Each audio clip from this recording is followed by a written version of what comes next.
আলহামদুলিল্লাহ রাব্বিল আলামিন ওয়াসসালাতু ওয়াসসালামু আলা সাইয়্যিদিল মুরসালিন ওয়া আলা আলিহি ওয়া আসহাবিহি আজমাইন। সম্পদশালী মহিলা ও হিজড়াদের কুরবানি আদায় করতে হবে। আমরা সমাজে দেখি পুরুষরাই বেশিরভাগ কুরবানি আদায় করে থাকেন, মহিলা বা হিজড়াদের কুরবানি খুবই স্বল্প। অথচ যে হাদিস থেকে অনেক উলামা একরাম কুরবানি ওয়াজিব সাব্যস্ত করেছেন, যা পুরুষ মহিলা ও হিজড়াদের জন্য প্রযোজ্য, যদিও হিজড়া পুরুষ মহিলারই অন্তর্ভুক্ত। যেহেতু আমাদের সমাজে ভাষা ব্যবহার হয়, তাই হিজড়া শব্দ ব্যবহার করতে হচ্ছে।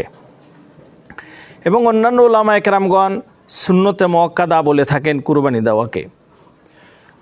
ওই হাদিসের ভিত্তিতেই মহিলাদের এবং হিজড়াদের কুরবানি আদায় করতে হবে। মহিলাদের লালন পালনের দায়িত্ব তাদের পিতা, বড় ভাই অথবা ছেলে সন্তানের।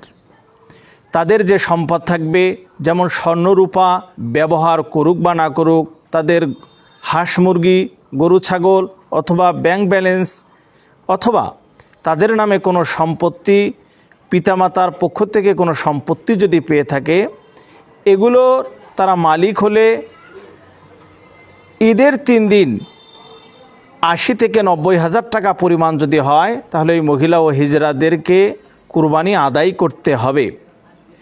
রাসূলুল্লাহ সাল্লাল্লাহু তাআলা আলাইহি ওয়াসাল্লাম বলেন, মান কানা লাহু সাআতুন ফালাম ইউদাহি ফালা ইয়াকরাবান্না মুসাল্লানা।